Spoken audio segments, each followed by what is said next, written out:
Purview integration itself has got three parts to it. We can synchronize the business glossaries between the two tools.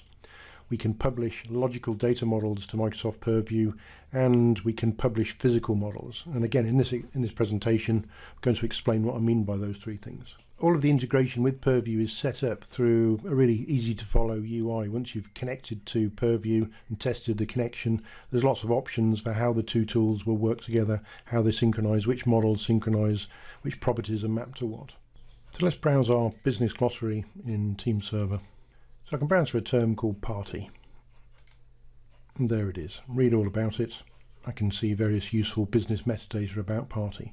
Party is a little generic, so we can drill down through the taxonomy. We can find employee.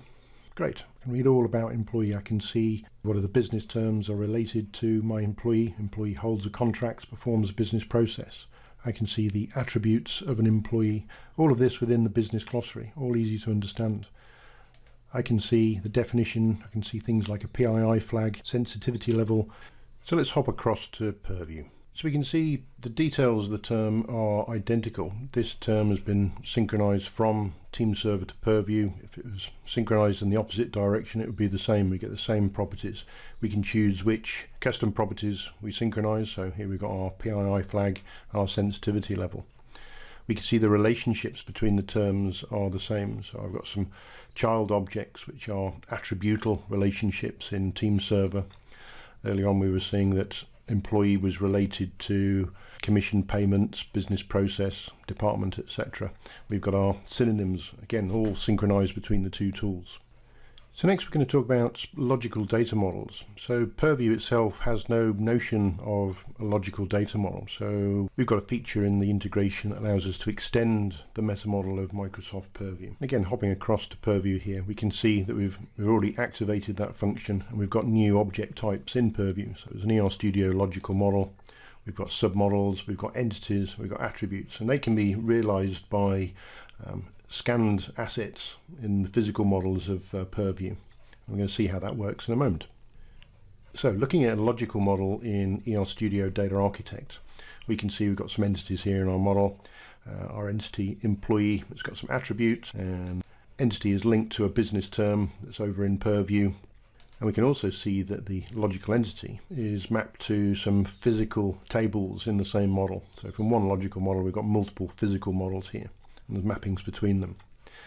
So if we publish this logical model to Purview, this is what we get. So let's go and find the model. Now, what we've got in ER Studio is a logical model documenting a physical asset. So we've created a collection in Purview for that asset. So if I hop to this browser view, I can see that I've got physical assets and business assets for this particular collection. So if I focus on the business assets, and I can see I've got one ER Studio logical model representing our HR database.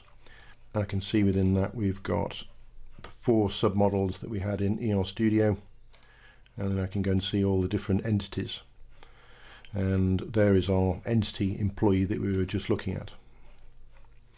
And again, same information that we've got in ER Studio, same description. There's the mapping to the business term. We've got custom properties that have come from ER Studio, so these might have been attachments in our data architect model.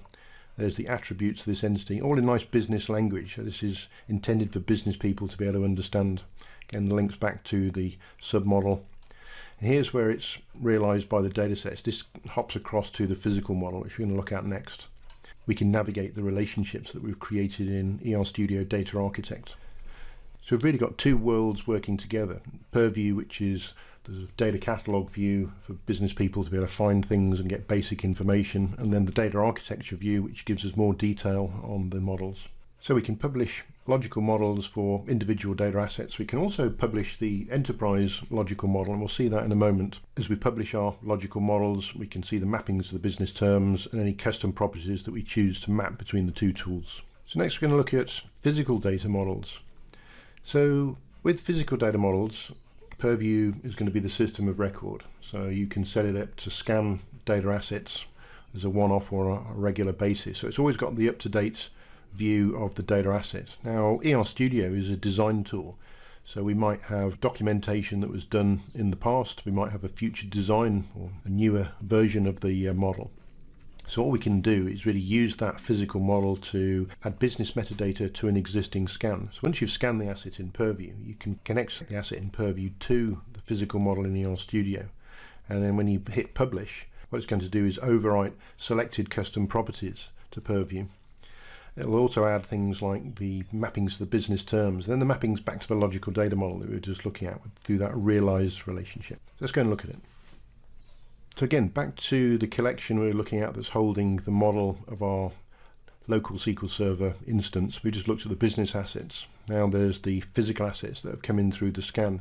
We can already see some business metadata that's come in from ER Studio. So we're going to look at our EMP table.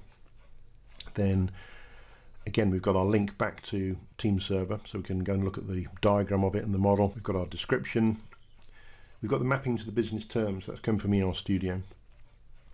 Then we've got our relationship back to the logical model. So there's that realizes relationship we just talked about. So I can hop between the employee entity we were looking at in Purview and this physical table. And the logical entity gives us more business metadata. So we can map an ER Studio physical model to a scanned asset and then publish business metadata back to that asset. We're not going to change the scanned asset at all, not change the technical metadata that was harvested by Purview, not change the schema at all. We're just adding business metadata. So we can also add the enterprise logical model. And this becomes quite interesting when we're working with data product design.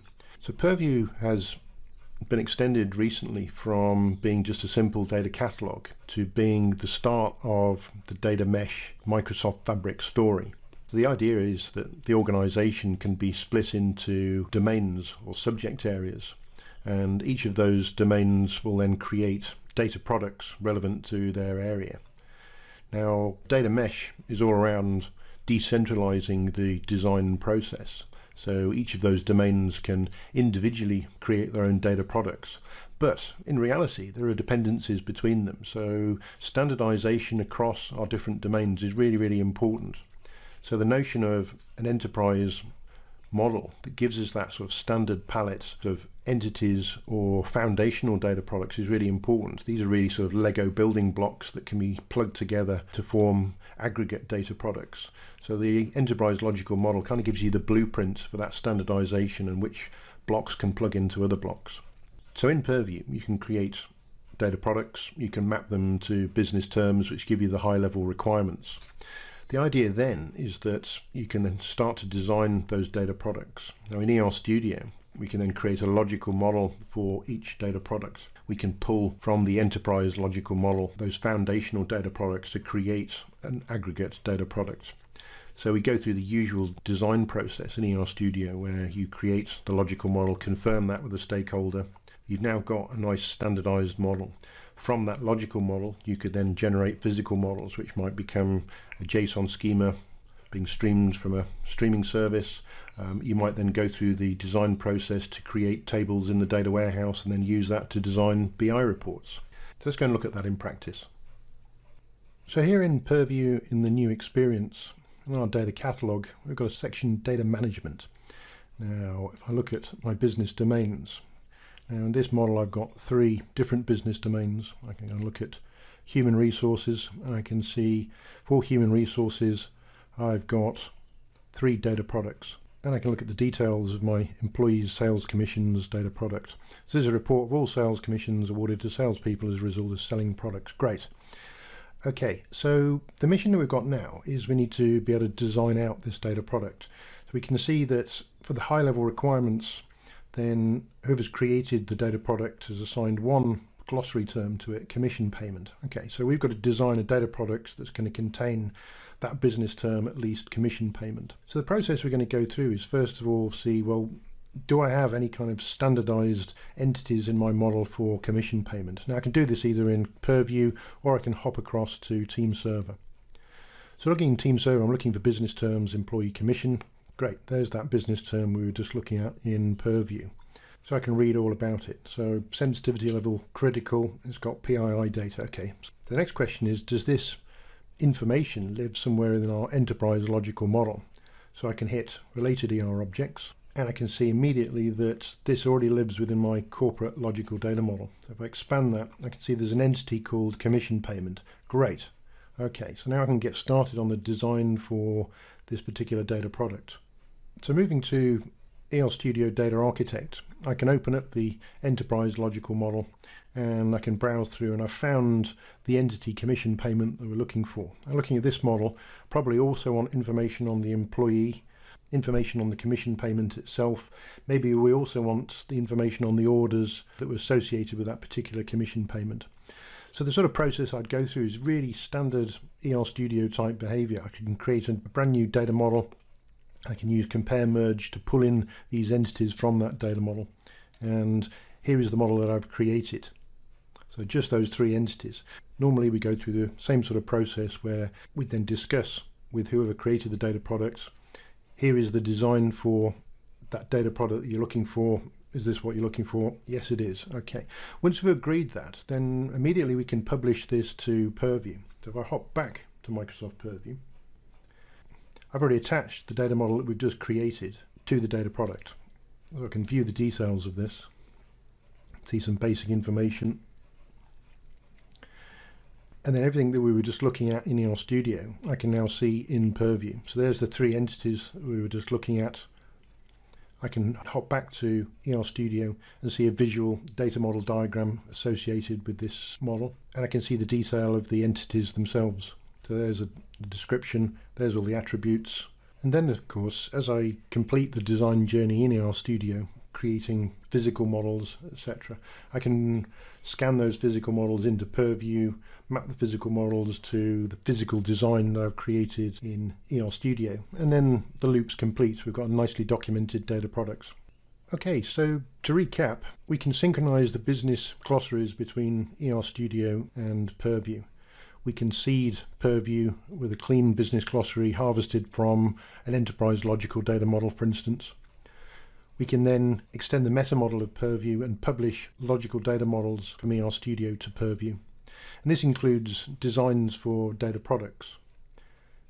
As we scan physical data assets into Purview, we can map those to physical data models in EL Studio and then add business metadata to those scanned assets, effectively documenting the physical models, linking them back to logical models, linking them to business terms.